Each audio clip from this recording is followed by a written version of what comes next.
channel. I'm Rachel, the owner and creator here at the Eclectic Cottage in Spokane, Washington. Today is Tuesday, and as promised, I have a thrift flip for you guys.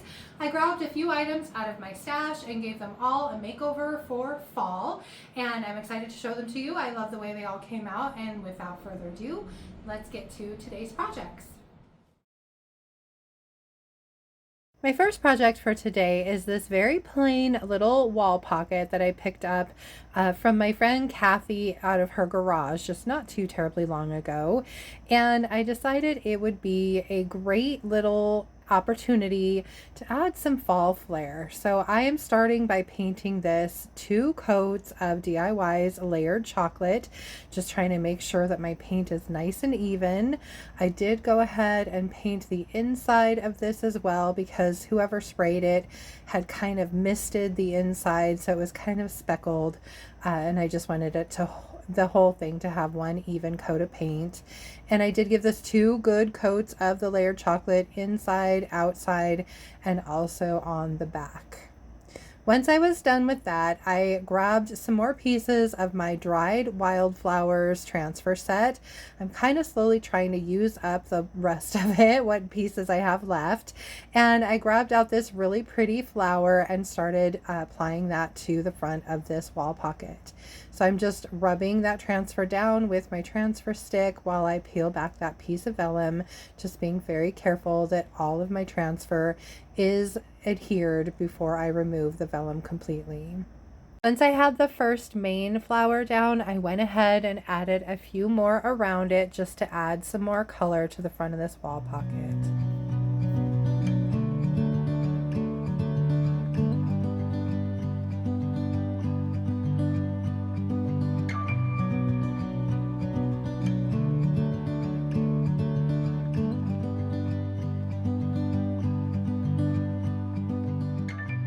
Once I had all of my transfers laid down, it was time to seal my paint. And as I've mentioned before, DIY paint is porous and can be reactivated with water, so you always want to make sure and seal it. For this, I chose DIY's clear wax, and so I am just brushing a nice even coat of that clear wax all over the piece with my soft bristle brush. I couldn't reach down inside though, so I had to get out a smaller brush to get that area, and then just wiping back the excess with a dry shop towel. This was such a simple transformation, but I absolutely love the end result, and it took this once boring little wall pocket and made it a cute fall piece of decor.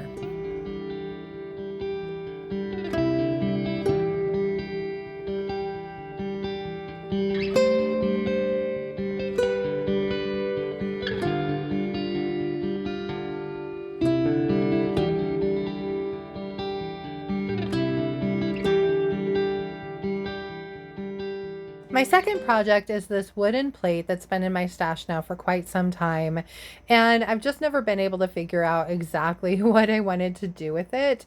But I was looking at the dried Wildflowers transfer set, and one of the little wreaths that was in it fit perfectly on the inside of this little wooden plate. So I thought, well, this is great. It's going to be perfect for my fall vignettes.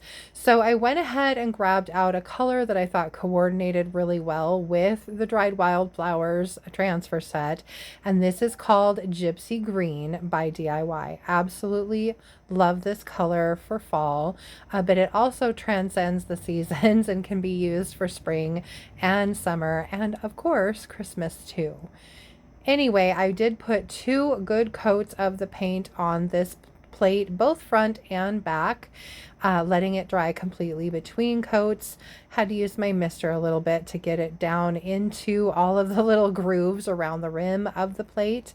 And then once it was completely dry again, I went ahead and did a little bit of distressing.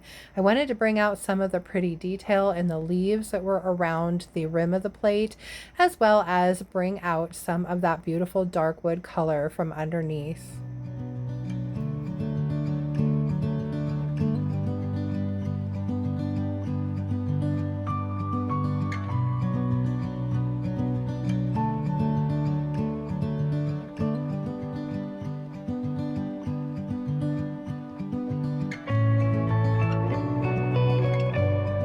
Now, as I said, this little wreath fit almost perfectly on the inside of this plate. So I was very careful to make sure it was as centered as I possibly could get it, laid it down, and then began applying it with the transfer stick. I had to be a little bit careful because I know you can't really see it in the video very well, but the inside of the plate is actually kind of domed, and so it had a little bit of a shape to it. So I just worked my way around the transfer little by little, making sure that it was as flat as I could possibly get it so there weren't too many wrinkles.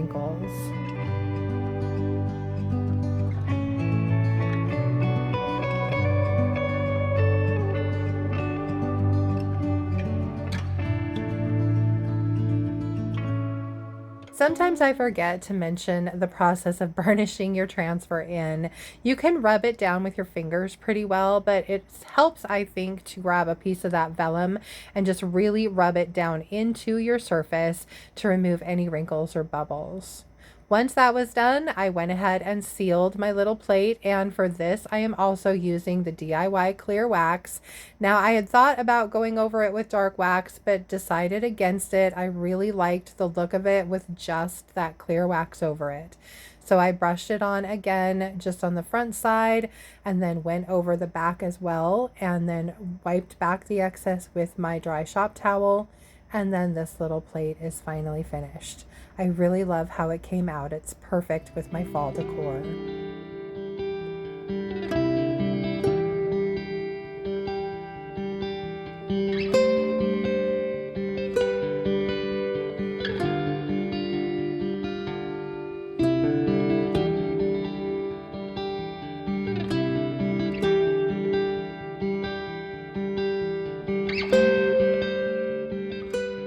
For my third project, I grabbed a couple wooden blocks out of my stash. I had cut these and sanded them probably a couple years ago, and then painted them white and finished them off with some Big Top, and then they'd just been sitting on a shelf. So I decided to make these into a couple fall shelf sitters that would somewhat resemble pumpkin blocks. So I am starting off with a napkin that I had bought off of Amazon. I cut it into a little bit bigger pieces than I needed for each of the blocks, and then I'm using liquid patina by DIY to place those napkins onto my boards.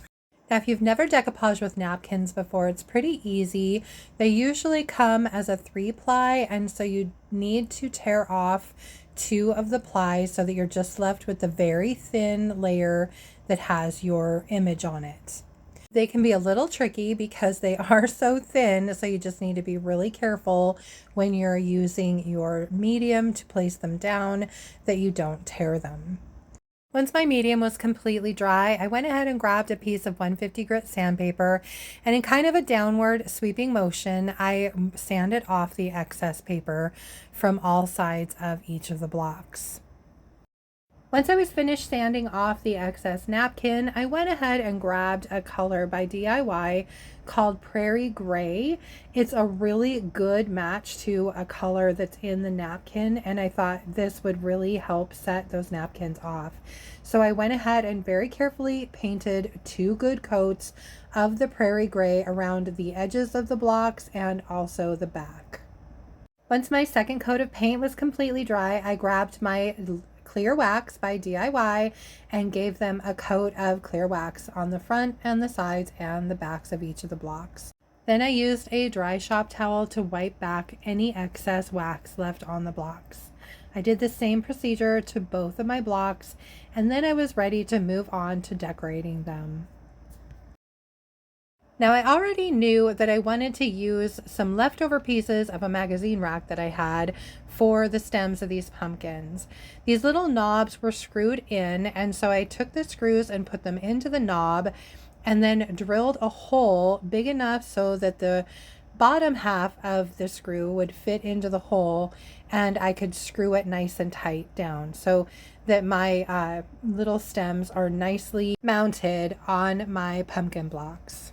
Then I decided on the larger block to add some wire to make a curlicue, kind of like you see on pumpkin vines. So I twisted it around the knob, and then I took a pen and just used that to curl both ends of the wire around. And then once I had it in a nice tight loop, I went ahead and took the pen out and then just kind of extended the loop out so it looked kind of like one of those curlicues. Then I decided I wanted to add another texture to this and a little bit of softness. So I grabbed out some strips of flower sackcloth that I had dyed with coffee and torn a long time ago. I've had these in a drawer, and I just took them and layered them with a piece of lace and tied them in a knot, and then used some hot glue to glue that little ribbon to my stem on my larger pumpkin. For the smaller one, I just used 2 strips of the flower sackcloth followed by a little piece of bling, and then my little pumpkin blocks are finished, and I really love how they came out.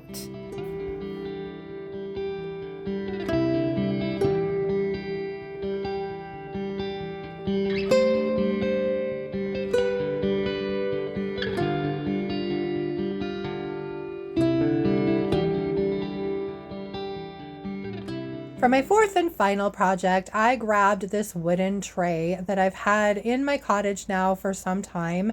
I was actually using it to store transfer sets that I had opened, and I decided the other day that I really needed to do something with it. And now that I've got my kitchen pretty well organized and most of my transfers put away, I didn't really need it for storage anymore. So I went ahead and cleaned it up really well, and I am painting this with a color that I've never used before by DIY. This is called Queen Bee.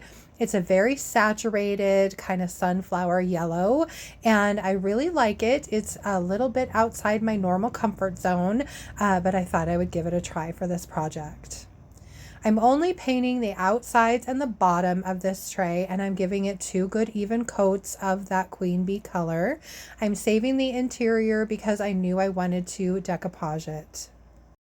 Now for this piece, I did decide to go ahead and do some distressing. So I grabbed some 220 grit sandpaper and just gave it a light sand around the edges and inside the handles, just to bring out a little bit of that beautiful dark wood tone from underneath the paint.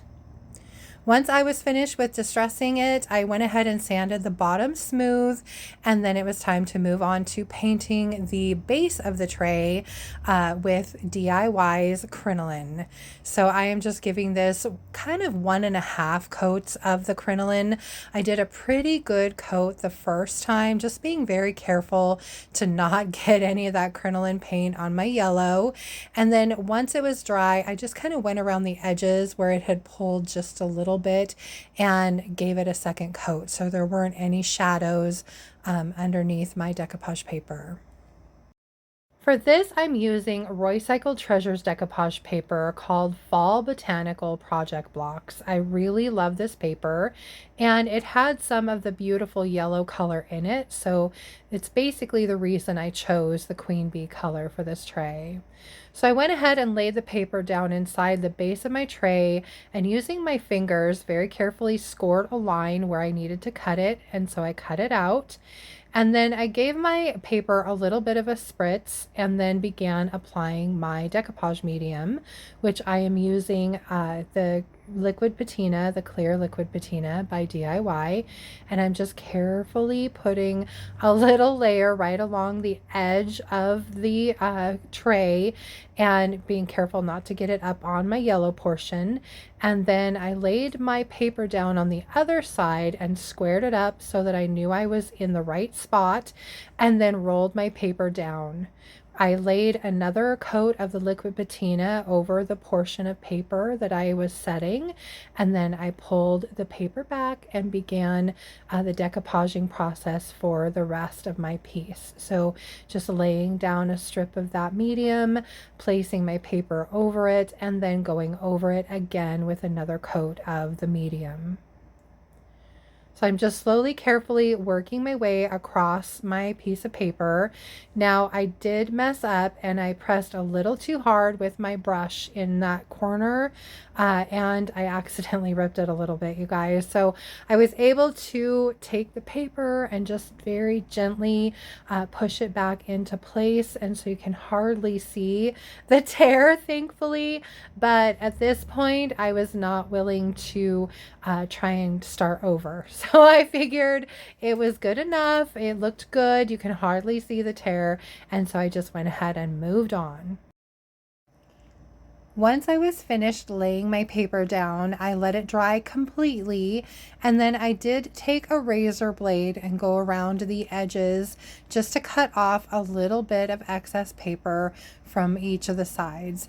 You'll find that as you spritz your paper with a little bit of water and lay it down, it does have a tendency to stretch out a little, and that's why I was so careful to try not to get any of the decoupage medium on to my yellow paint, because otherwise you end up with a real mess trying to cut away any excess paper.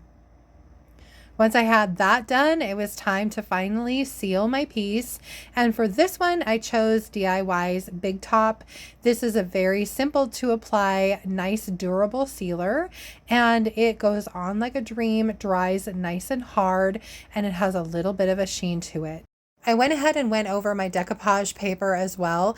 Even though I'd already sealed it with the liquid patina, I wanted everything to have kind of the same sheen.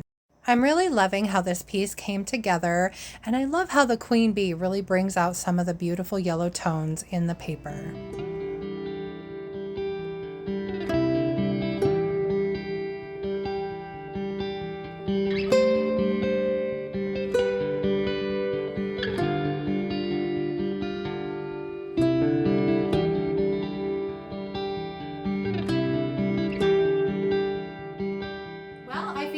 From here for today, you guys. What did you think of my fall flips for today's video? I hope you liked them, and I hope you enjoyed the video. And if you did, please remember to give it a thumbs up. I so appreciate that. And if you haven't already, I would love it if you would subscribe to my channel, and then just hit the little notification bell so you don't miss anything. And then don't forget to drop a comment below and let me know which of the projects in today's video your favorite one was. Also, just a quick reminder, the paint and products you saw me use today can be purchased through me at my website, and that's www.theeclecticcottagespokane.com. And while we are talking about products, I just wanted to remind you, the new fall and winter release from Redesign with Prima goes live on my website on Thursday. And I thought it would be kind of fun on Friday to show you the new products that I got in, just so you could kind of see them on the video. So I am going to add that to the end of Friday's video. Also, I added a little banner on my website homepage that will take you just to the brand new products from Redesign with Prima if you just want to see what they are. So please feel free to check those out. And then let's see, for Friday's video, it's definitely going to be another thrift flip. I'm hoping to use some of the new Redesign with Prima products on at least a couple of my projects for that video. So join me for that on Friday. Until then, I hope you have a fantastic week, and thank you so much for being here. I will see you on Friday. Bye.